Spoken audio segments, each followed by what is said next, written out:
Spoiler alert. In this show, we talk about Ted Lasso and the show's characters. Hello, everybody. Welcome back to Big Boss Biscuits. And this episode is a conversation that it's not scripted because none of my conversations are scripted. But it came out of the desire to simply connect. Not because we have an agenda, not because we need something from each other, simply to show up and see where the conversation takes us.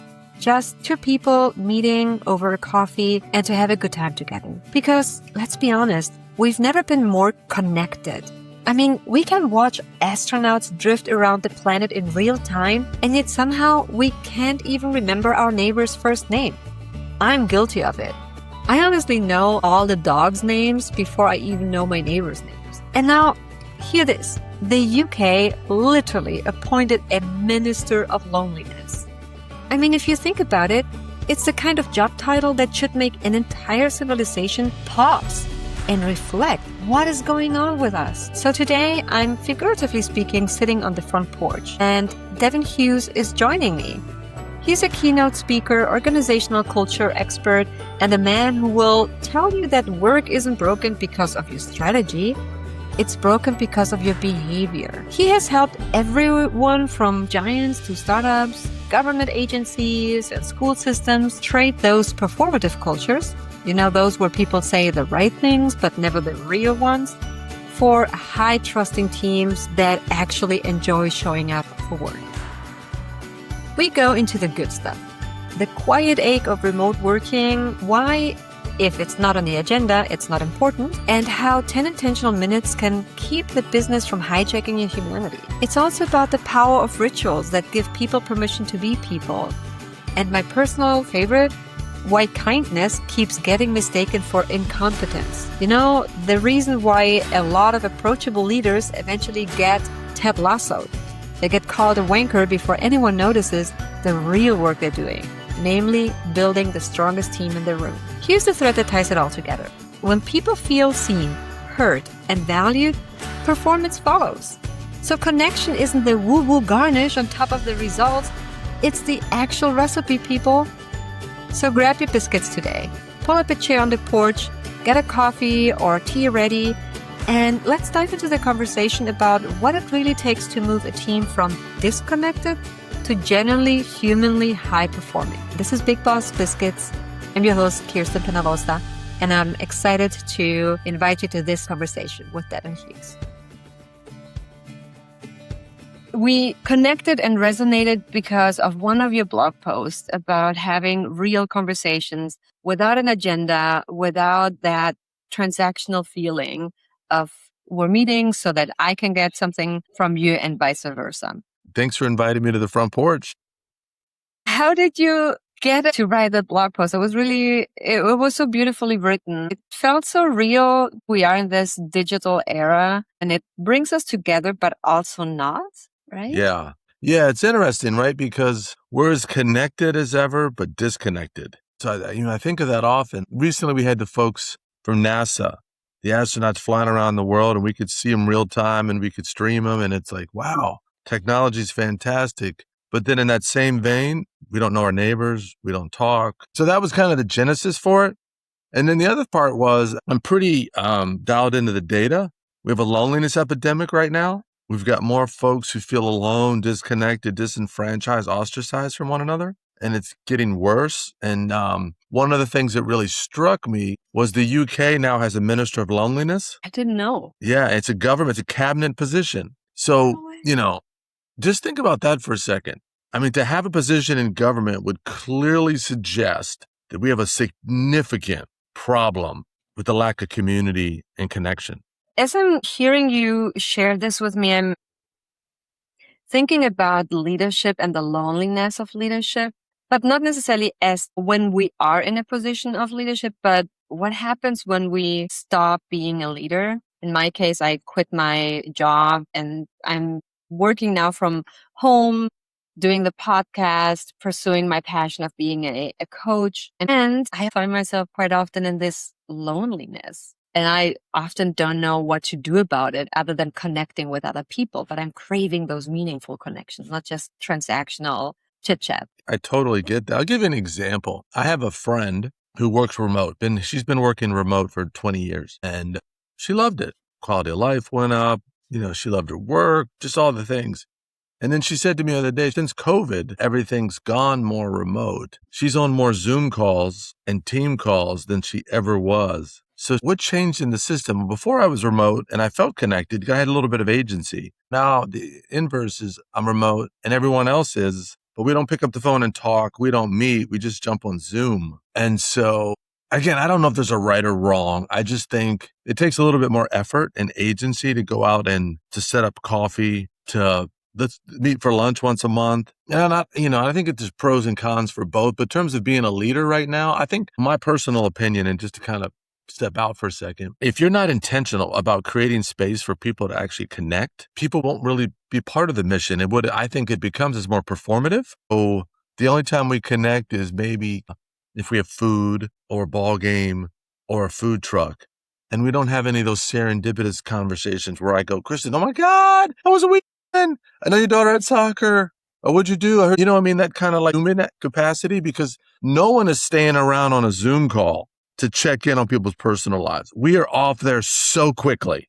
Why is it? Because I believe that remote work can be very beneficial and we can still connect even if we are virtually seeing each other, not in person. So I don't think that the issue is being on a Zoom call. I think the issue is being in an environment, especially when I think about companies, where human connection is not encouraged. Everything is about performance. It's numbers. It's show up, do your job, and then leave me be and let me do my job and don't ask me things unless it's important, transactional, and about the business. So I feel like that's more the issue. Well, yeah, again, I don't think the technology issue, but if we're all remote, who's hanging around on a technology call to have chit chat? Does that happen normally? No, because you said it, you have to create the space for it. But can you create the space within those calls? It doesn't have to be a separate call, don't you think? No, I don't think it does. But what I'm saying is we can read 1,000 books about swimming and still not know how to swim. This isn't an intellectual problem. So I tell people when I work with leaders, if it doesn't show up on the agenda, it's not important. So I would create space on the agenda. The first 10 minutes of every meeting is going to be an hour. We're going to have a 50-minute meeting, but 10 minutes, we're going to play. We're going to connect. We're going to talk. We're going to create a little bit of capacity. If you don't do that, the work and the business will always hijack intentions. Which reminds me of a concept of having rituals for within your teams. As a leader, being intentional of creating those rituals. In the context of EOS, the Entrepreneur Operating System, they have at the top of each meeting just a moment where you intentionally share something like your business or personal best. It's part of the meeting agenda. It's mandatory. It's not optional. Everybody goes off mute, is on camera, There's something personal. And then we can connect over that. And then if something resonates with us or we're curious, we continue the chat over Slack or in a separate meeting, one-on-one or so. But it builds a bridge to connect with the other. How are we not more intentional about that? I mean, I love that. And I mean, I can't speak for everyone, but sometimes if you're too happy or optimistic or friendly or woo-woo, sometimes people look at you like you're not professional. I don't have time for this. What are we doing, Kirsten? So it depends on context. That's why I think, to your point, ritual structure, routines are really, really important. And see, this is my personal opinion. Please weigh in. I think you have to tie it to outcomes. So I'm not doing this just to be woo-woo. I'm saying if burnout, engagement, performance, all that really matters to you, then these are some ways that you can reboot the operating system for your team so that they could feel more connected. I'm not saying you need to be a camp counselor or a cheerleader or DJ just because. I'm saying that humans are human. So I think context also matters for some people. I'm thinking of Ted Lasso and how so many people, especially at the beginning, think that he's just, stupid, right? They call him dumb and wanker, right? Like, why it bothers me so much that quite often kindness and approachability is equal to incompetent leadership. I've seen it quite often in corporate environments where you wanting to be approachable, optimistic, not the toxic positivity, but just simply bringing people together, and people think that you're a pushover as a leader. I could scream over that. Yeah, I mean, and I mean, I would agree in my experience. And I don't know where that comes from. It's like some bad Christmas present or holiday present that gets passed down, that where we have to be super serious and not emotional, and we can't connect, and we can't be thoughtful or kind and all that.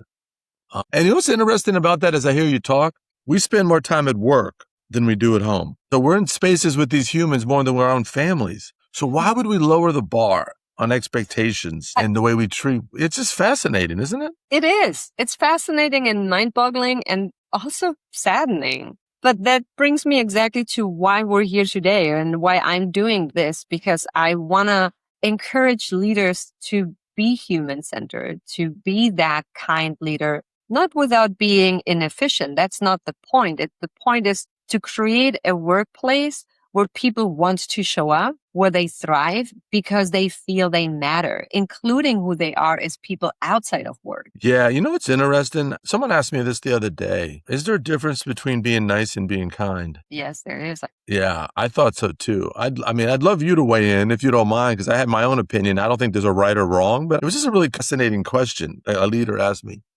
Yeah, but I get it, this kindness thing, but I'm nice. Is there a difference? What am I? And I don't know. I was just interested to even think about that, like kind of step back out from that, because I think sometimes we use them interchangeably. Yeah, I don't use them interchangeably. I think nice to me equals to being polite. It doesn't necessarily mean that we're kind. I can say a nice thing and still not being kind. Like, for example, some people think that people pleasing is a good thing to do. We just want to do what the other person wants us to do so they feel good. That's maybe a nice thing to do. Is that a kind thing to do, though, when we know that the other person, maybe what they need to hear is not a nice, polite feedback sandwich, but that what they need is a tough feedback, but coming from a place of care? I had very nice bosses in the past, but they didn't care about me. So being nice and being kind is not the same.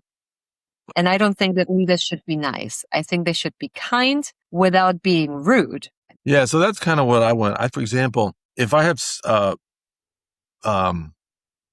something in my teeth, like a piece of food, Yeah. the nice person won't say anything because they'll avoid conflict. The kind person will. So to me, the discernment is kindness is actionable. Like you have to do something. Nice people nice people avoid confrontation. They don't give feedback. They're pleasant. They smile. The kind person has the hard conversation because so I don't know. One's a verb. It's just interesting when we think about it, because I think I don't know if everyone struggles with that, but someone even asking me that question made me think, you and I agree they're not the same, but I wonder if people do think they're the same. Like, well, I'm nice. I smile, Kirsten. I get along with everyone. What else can I do? Yeah. Nice comes from a place of avoidance, as you said, because I am uncomfortable with confrontation. Whereas kindness is, I care about you and I'm not afraid to help you grow, even if it means there's discomfort. And so, yeah, there's a big difference. It reminds me also of the big discussions I often had with my team members. We used to work in client experience departments. Quite often I heard people say, I'm very empathetic. I had read was Mathieu Ricard, a French Buddhist monk, who said, empathy and compassion are not the same, because empathy means you're just absorbing the emotions of the other person because you relate to them. So you essentially put yourself on the same emotional level in the moment as them. But compassion goes a little bit further. It's empathy in action, where you understand that the other person is going through something and you're willing and open and in a place of care where you want to help them overcome the challenge that they're experiencing. So it reminded me of that comparison of kindness and niceness. Yeah, and I didn't mean to go off on a tangent. Just you know, when you said that, it made me think. And then in the context of the conversation about Ted Lasso, you're right. I mean, when he first gets to the club, everyone, even the owner, is kind of looking at him like he's an oddball. He's so friendly. He's smiling. He's checking in. There's a character, I forgot the character's name, who no one even knows who he is. They make fun of him. They throw jerseys at him. Remember, right? Yeah, But it's Nate Shelley. He's a kid yeah, man at the beginning. yeah. And it makes me think, I think a lot of people miss that. He calls him by his name. He asks his opinion. He humanizes him. And you can watch the reaction out of him like, what, me? Like, no one ever cares. I mean, that's such a subtle gesture, but it's huge. It is. And that brings me back to engagement. Especially you have this experience with developing leaders. You're a professor teaching about, or like giving lectures about leadership and management. Why does it actually pan out to be kind at work, to humanize our employees, to make them feel good about what they do and where they are? When I say to any group of leaders, hey, do you think if we create a work environment where people feel valued, where they feel seen, heard, where they belong, do you think if we have less stress, less drama, people feel more collected, do you think that would be good for the work environment? Everyone is, of course. Okay, of course. So what's preventing us from doing it? Everyone's like, well, we're busy. Well, okay. Well, busy's not going away, right? So I say to people, if we know better, why don't we do better? What if I could say to you, there's some ways that are budget neutral, that aren't spending money, that we could not just rebuild work, nuance it like you're talking about, create space, some integration where people feel more connected. Because I say to people all the time, do you think people perform better when they feel better? And everybody raises their hand. Of course. So if I say do you think they're at their best when they feel their best? Of course. Well, then what are you doing to create an environment where they feel better more days? And then they come nothing. So, I mean, again, it's just part of the same conversation, right? They all get it intellectually, most of them part. Where's the disconnect? That's what I'm trying to understand. Yeah. Well, I don't think it's one. I think it's a series. We all know we should eat right and exercise, but we got more obesity in the world than we've ever had.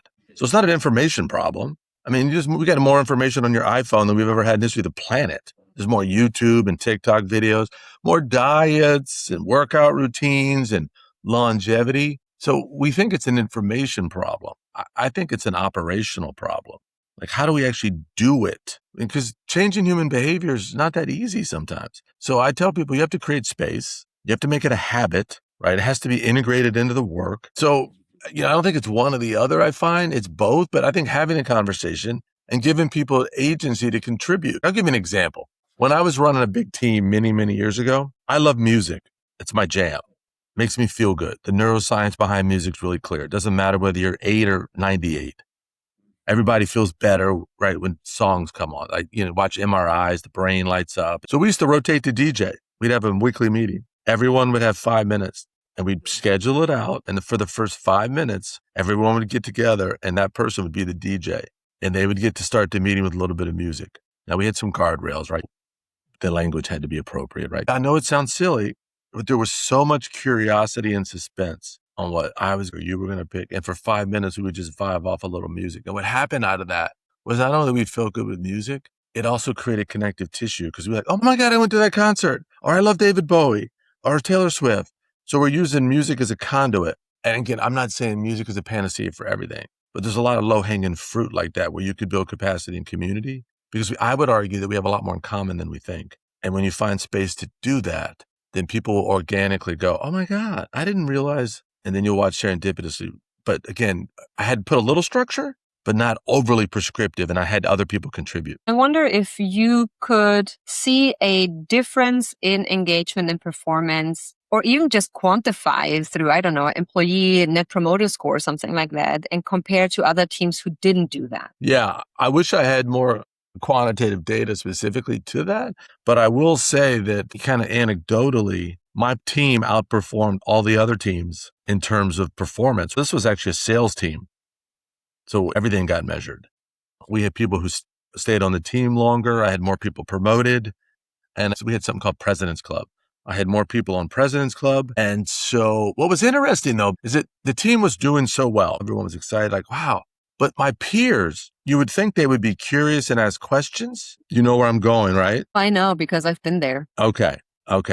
Yeah, talk because you know exactly where I'm going then. I've had, especially several companies, but one was easier to understand the success of human-centered leadership because we had a quarterly ENPS score. So ENPS for Employee Net Promoter Score. It's an internal score.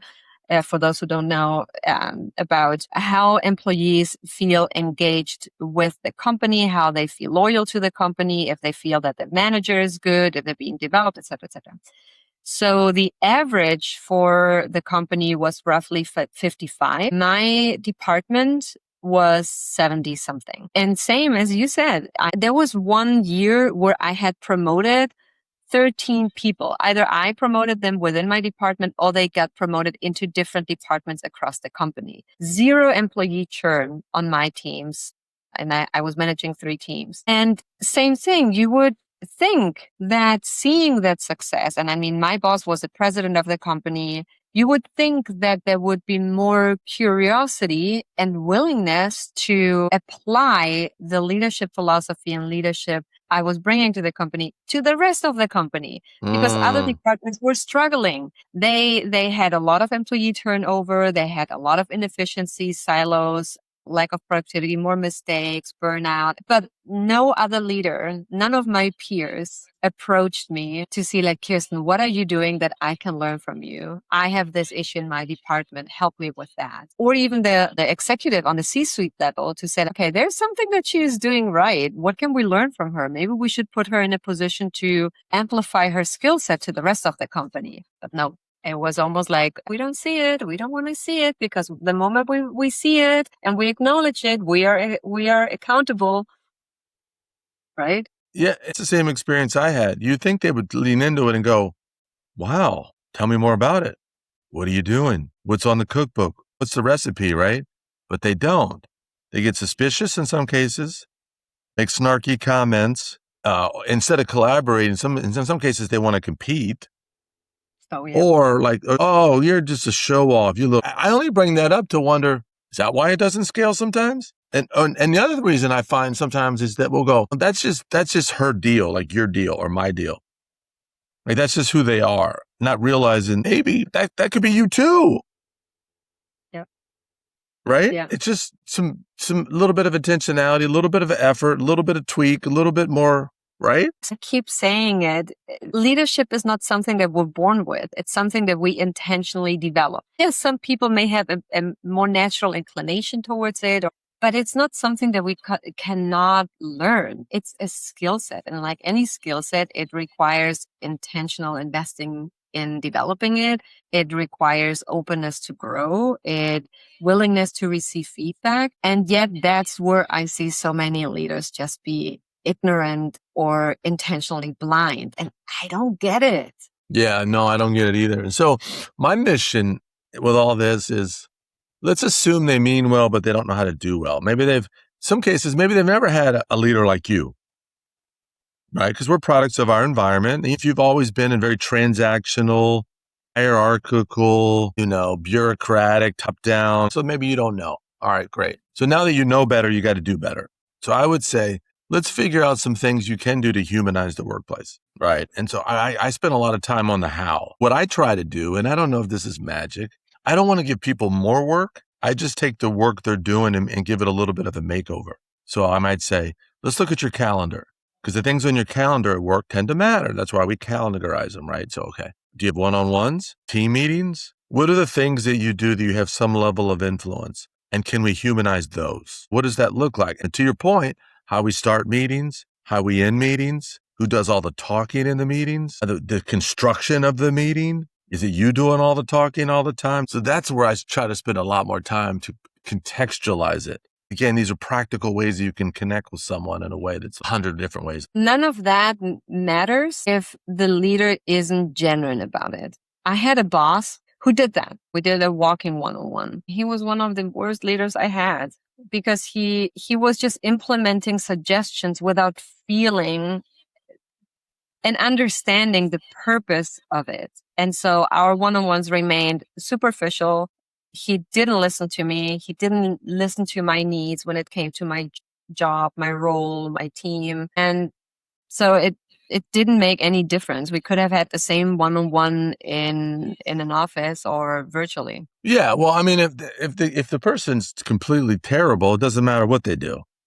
I'm just assuming that the person's trying or means well and is a good human being. Now, if they're, I mean, that's a whole different conversation, because then that even feels worse because it feels forced, right? So now I'm in the middle of a park with someone who's emotionally not even here because he feels like he has to do it because someone told him to do it. Yeah, no, I get that. Another one, I just did this the other day. And again, this is not magic. We had the entire leadership team in a group and we did a meeting audit. And a meeting audit was, look at all the meetings on our calendar. Do we need all these meetings? What if there was a way that we could free up time on people's calendar so they could get more deep work? Do you think that might increase more engagement or well-being on the team? I've never seen more people engaged in that meeting in my life. There's no one that said, you know what, freeing up more time on my calendar, I hate that. I want to be in more. They came out of there with 30% fewer meetings on their calendars. They also built some relationship. But what they really built is psychological safety.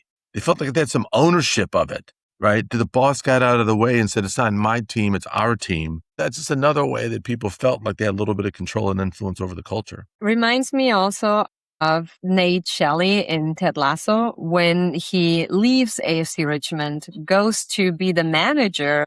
First, he doesn't care about his players, his team as human beings, unlike Ted, who invests personally in getting to know who they are and where they come from and what they do and their different personalities. And then Nate, he just wants them to perform, score goals, be good on the field, and that's it. But then it comes a point where he misses the Diamond Dogs. He tries to implement the same within his new team with his two assistant coaches, and it completely flops. Why? Because Nate doesn't intrinsically understand how to build rapport and get things to work in that natural way. He just forces a concept that he learned somewhere from Ted about the Diamond Dogs and forces it on other people. And the other people are like, wow, what are we doing here? What do you want us to say? Like, what do you mean we open up? It's like so forced and it just completely flops. Yeah, I mean, because people can see through that, right? They can see through that pretty quickly. Yeah. I think that's another area where a lot of leaders don't understand how easy it is to see through what they're trying to do. And they don't understand how people actually realize if you're being genuine or authentic or not. And so they just keep with their leadership style thinking that they're perfect without acknowledging or noticing that people are like, we're not buying this. Yeah, which is an interesting conversation I often have. And sometimes it feels too philosophical. But I'll say to someone, where did your leadership style come from? And people are like, what do you mean? No, like, I mean, did you come out of the womb with it? Maybe there's a genetic proclivity like everything, but we have very little influence on that. So why even talk about it, right? So we land on, well, it's probably been the environment, who we've been around, how we've been led, how we've been coached, all that. So what you're telling me is it's been learned. All right. So are you done learning? Is there more? Well, I hope not. Okay, well, I would imagine you want your team to keep growing and learning, right? Yeah, of course. Well, don't you think it's incumbent that for them to grow, that you've got to grow? Of course. I just say we're all byproducts of our environment. Some good, some not so good, some horrible. So let's not beat ourselves up. Let's just say maybe some of the learning we have to do is unlearn. I don't want to add some new stuff. Maybe if we stop doing some of this stuff, right? True. Yes. Yeah. It's also curious because role models are so important to define our understanding and philosophy of leadership. If we have good role models, then it's easier to also adapt that kind of leadership when we have the chance to be leaders. When we have bad role models, and unfortunately, maybe I'm wrong. I hope someone can prove me that I'm wrong. I've seen more bad leadership than good leadership. So it can go both ways. I can either see, bad leadership, that's the only thing I know. That's probably the only way it can go. So let me just do what I'm seeing. Same as any kind of education. It's like if my parents were bad communicators and they were yelling at each other all the time, then that will be a very easy default communication style for me. So same with leadership. If that's the only thing I know, then that's what I will follow. And that requires a lot of emotional intelligence and self-awareness. I can say something about this is wrong and I don't want to do this. How can I use those examples, bad examples and role models to then do the opposite and be a better leader? And that then requires, again, a lot of introspection, self-awareness, emotional intelligence, and above all, the willingness to be challenged and to be told what I am doing wrong so that I can change and become a better leader. No, I love that because I tell people, let's not try to boil the ocean. Let's boil a pot of water. So if we're going to start to change, you got to work on yourself first. So, and again, you're not broken. You're just who you are. Again, I'm not here to fix you. I'm not doctor. I'm not your therapist. I'm just, in a lot of cases, I just illuminate some blind spots. We all have them. We mean well, we don't do well. And so I love that. And so I think part of it is, what does good leadership look like? I want to be a great leader. Okay, what does that mean? How does it show up?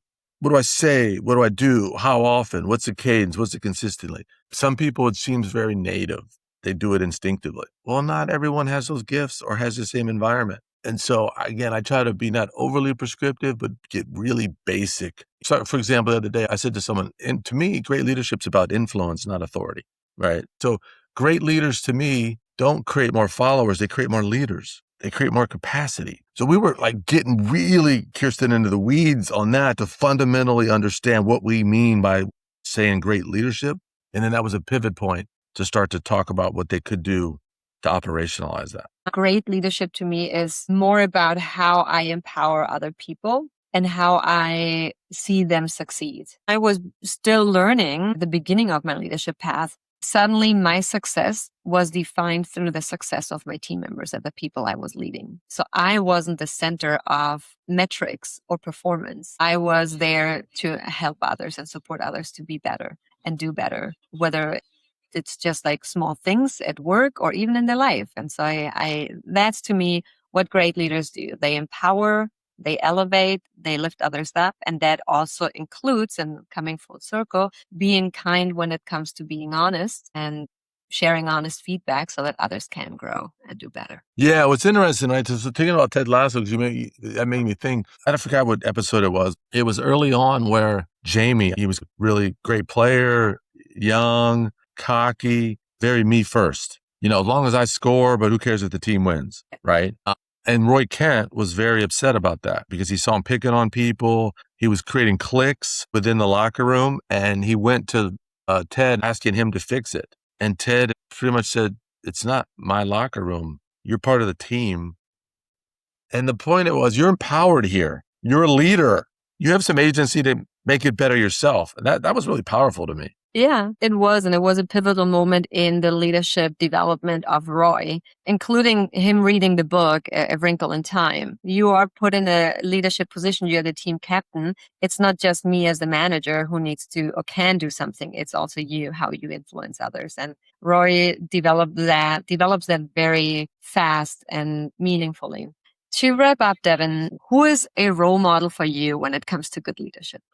Yeah, there's been so many over the years. I guess the people that I'm fascinated by, I don't know these people, like Nelson Mandela, that would put himself in jail for 25 plus years because the cause was bigger than himself and he empowered a nation. I tend to be fascinated by outliers, people who do things for other people and there's no necessarily anything they gain, like Mother Teresa or Jane Goodall. I'm fascinated by people who just kind of operate at a different tempo. And they don't know they're leaders, but they're inspiring and influencing others by how they show up and advocate for their causes or for other people. And I often wonder where that comes from. That's some deep-seated conviction and a deep-seated why.